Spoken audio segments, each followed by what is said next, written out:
Alrighty. Welcome back to Samurai Harem Anime Review, episode number 5. We're reviewing the final 3 episodes of the series. Episodes 10 through 12, which apparently only adapt 2 chapters because here's the strange thing about these episodes. They kind of stretch out episodes, they kind of adapt from chapters 10 and 11, but they stretch it out with adding a bunch of it. Now here's the thing. Of these 3 episodes, 10 is kind of straight from the manga, do make some changes. 11 is complete anime original, and 12 is mostly a little bit of canon stuff, a little bit mixture of canon and basically manga. So here's what happened in these episodes. Well, it was teased from last episode, episode 9, that of course, Yoshin and the 4 girls are going to a hot spring without Watson for some reason. Nope, he actually shows up in the final episode, don't worry about that.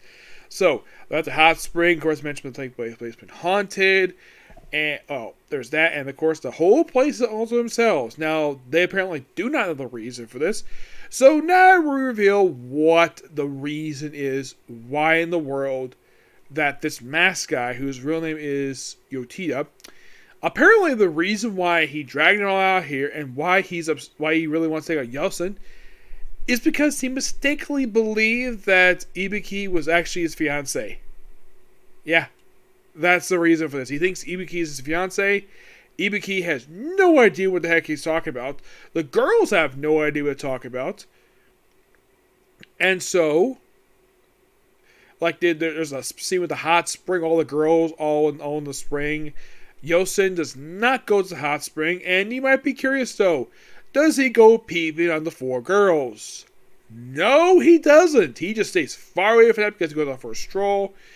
And, of course, later on, we see him walking out in the dark. We see Ayam walking in the dark with Yasin. And, of course, they go to a cave. Actually, Ibiki goes to a cave, and, of course, Aimi goes after them. And then we see, by the way, he has a sister named Shiko, where they get trapped here. Shiko poses at Ayami. And, of course, she gets one thing wrong by Ayami. Ayami's got small breasts. And Yosei already knows about this. And, of course, Ibiki does smack him for that. So you basically assert the fact she was not Ayami, not because of personality, because of her chest size. Yep, that was simply the reason for it. And, of course, when she goes, "Oh, hello, my fiance," she's like, "Dude, what the heck are you talking about? I have no idea what you're talking about." He's like, "Huh?" Yeah, then she gets drugged, and then when she wakes up, and we find her later in her room, she has lost her memories of the past 12 years. Yes, so, I'll come for her later. Now, she does remember Ayami, and sure, she's actually quite surprised as bigger than she is, despite the fact that she actually is bigger than they are. But she has no idea about Kagome. She sees her, and she has no idea who she is. Because this is basically her personality when she was 4. And also when she tried to teach her students, she had beaten the crap out of them because basically that was a game. They apparently did not know any idea about her losing memories. So, then of course she sneaks away playing with a cat. Yes, a 16-year-old girl playing with a cat like she's a little girl. And of course also Wasing is here. Also, Tamisha and Angela's here too. So, they go to a park, and then she's dragged away. By the way, Watson is actually knocked out with a taser, with a character that looks like Sebastian Michaels from Black Blood. Not Black Blood. Black Butler. I mean, it looks exactly like him. No, seriously. I mean, Thor and J. Michael Turner, basically, this is basically Sebastian Michaels from Black Butler. It's the same exact character design. And, of course, they take her to their mansion in the middle of nowhere. And, of course, they go there. And, of course, they're out by a moat. This, of course, is leading to the final episode of the series where they go after her. So, you have Yoshida basically in a raft. Just with his wooden sword. All the 3 girls are shocked. Of course, they row across. And they break in. Of course, it's basically all crazy because it's the final episode of the series. Yes, the final episode, because we have lots of action stuff. Despite the fact some of the stuff is in the manga, a lot of it really isn't. Yeah, so pretty much in a way, so First, they come inside, of course, to meet with Soken, who is sister. And, of course, she comes with her maids with guns. Yes, maids with guns. Try to shoot them, but yes, it basically blows away. Knocks the bullets away, and, of course, try to use her sleeping gas on them. Doesn't work because he blows it right back and knocks all the maids. And, of course, she tries to grab her. And then she smacks him for it. Yes. And, of course, continue chasing after her. Then they're stopped by some butlers. Yes, some butlers. Like, turn back, and, like, too much of them. And then all of a sudden, Watson and Sabashi and Angela show up to even the odds. And Ayame basically is good, but she's kind of weak. So they blast through the course. Apparently also Tashira, who is his friend, apparently he shrunk.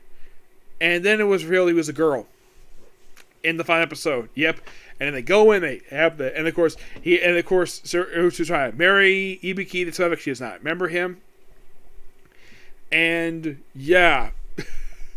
And of course, he has to do his martial arts. Apparently, he uses fan martial arts as his weapon. And it's a pretty good fight it's a pretty good fight. Very brief. And then Ibiki falls to the roof. And of course, Yasha and the sisters catch her. And then, of course, she couldn't swim. Of course, he ends up grabbing her chest. And of course, now she's back near him after she fell in the water. After she also recognized him, and of course also recognized Kagome, her youngest sister, and then they all go home.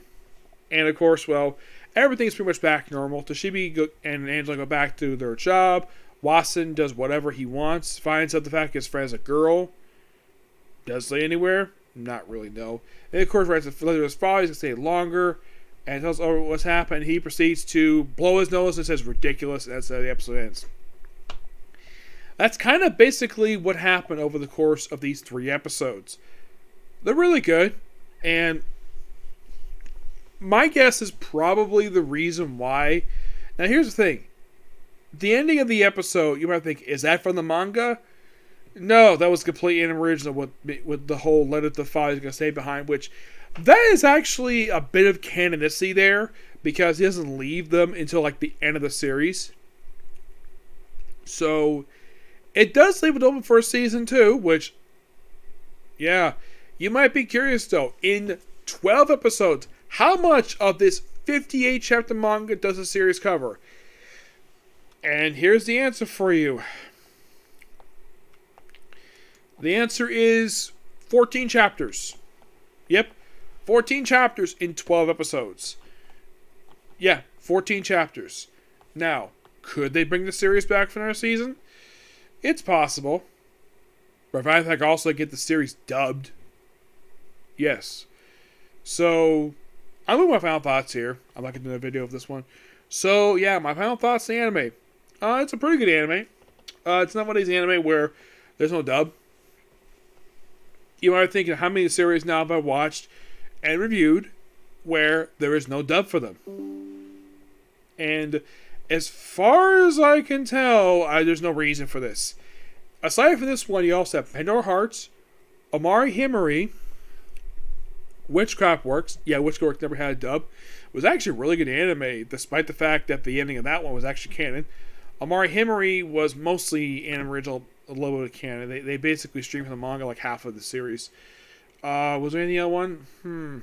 Any other series I could think of which had no dub, but I have watched every aside from those 3, and this one? Oh yeah, there's actually one series based upon a light novel that was never dubbed, despite being streamed on the Funimation streaming service. Do You Love Your Mom and Her 2 Multi-Hit Attacks? Yes, despite the fact the series was streamed here, there is no dub for it. Nope, no dub. So this has officially been the 5th series I have reviewed where there's no dub. None at all. I don't know the reason for this.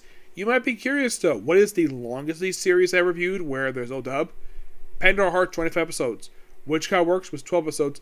I think Amari Himari, I think that one was about, let me take a look about that one.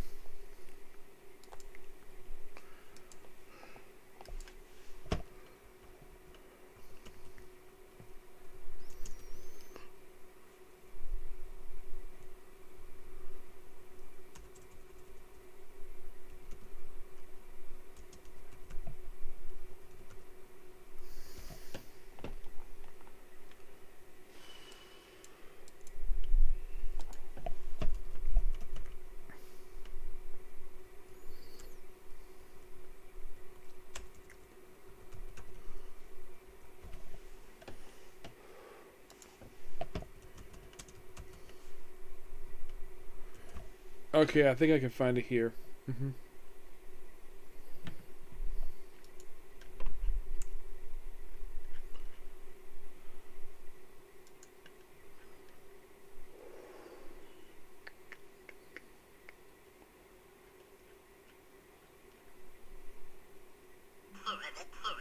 Here it is. Yeah, Mari Himori. No, that aired like a year after this one. Yep, and this one had 12 episodes. So, yeah, Pandora Hearts is the longest one, 25 episodes. That one I can easily... Now, that was maybe the manga that one's based on. Maybe the same person who did... what was it? Case Study of Thanatos. Yep. But Samurai Harem Bad series? No. No, it isn't. There's only 2 anime original episodes in the entire 12 episodes. Just episodes 6 and 11 are the only anime original episodes. Though in the case of 12, it's a mixture of anime original content adapted from chapter 11. Though they changed locations. In the manga, it was at the same hot springs. In the anime, it was at their house. Yep. But that was the only change I saw there. I mean, chapter 10 was mostly adapted pretty accurately. Mostly anyways. Yep. But yeah, that's pretty much it for this particular review. Stay tuned next review, which I'm hoping I get a chance to do it tonight. Boruto. And maybe Is Rontago's Dungeon. Okay, next video. Bye.